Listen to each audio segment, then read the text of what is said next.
జిల్లాల్లో దిత్వా తుఫాన్ ఎఫెక్ట్ ఎలా ఉంది, సాగులో రైతులు ఎలాంటి జాగ్రత్తలు తీసుకోవాలి, ఇందుకు సంబంధించి వాతావరణ శాఖ నిపుణుల సూచనలేంటో చూద్దాం. దిత్వా తుఫాన్ అనేది మనకి శ్రీలంక తీరం ప్రాంతంలో అల్పపీడనం నుంచి వాయుగుండంగాను తర్వాత తుఫాన్గాను మారింది.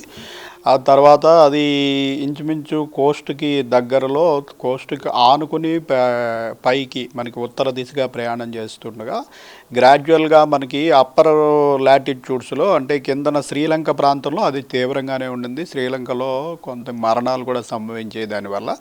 తర్వాత తమిళనాడు తీరానికి వస్తున్న కొద్దీ గ్రాడ్యువల్గా వీకెన్ అవ్వడం ప్రారంభించింది. దీనికి కారణం ఏమిటంటే శీతాకాలంలో వచ్చే తుఫాన్లకి ఈ యొక్క సముద్ర జలాల యొక్క టెంపరేచర్ అనేది చాలా ఇంపార్టెంట్.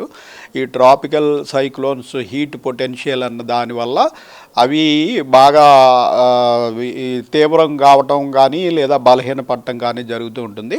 అయితే ఈ తీర జలాలలో అంతగా మనకి టెంపరేచరు ఇతర పరిస్థితులు అనుకూలంగా లేనందువల్ల తమిళనాడు తీరానికి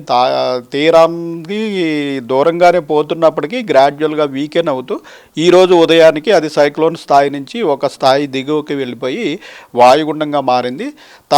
ఈ వాయుగుండంగానే ప్రస్తుతం తీరానికి ఇంచుమించు 40 నుంచి 50 కిలోమీటర్ల దూరంలో మనకి ఒంగోలుకి నెల్లూరుకి ఆగ్నేయంగా ఒక 100 కిలోమీటర్ల దూరంలో ప్రస్తుతం అది వాయుగుండంగా ఉంది.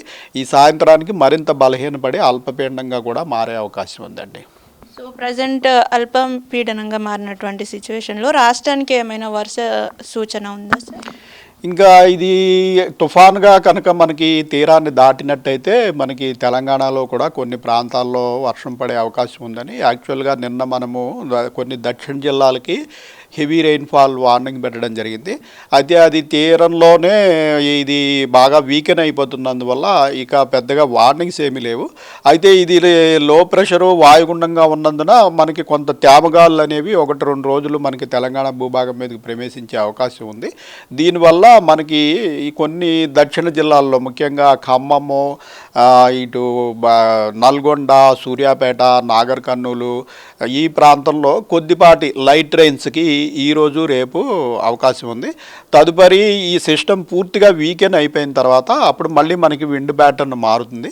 విండ్ ప్యాటర్న్ మారి మళ్ళీ మనకి ఉత్తర దిశ నుంచి ఉత్తర భారతదేశం వైపు నుంచి వాయువ్య భారతదేశం వైపు నుంచి చలిగాలులు అనేవి ప్రవేశిస్తే అప్పుడు మళ్ళీ మనకి ఈ కనిష్ట టెంపరేచర్లు తగ్గడం అనేది ప్రారంభిస్తుంది.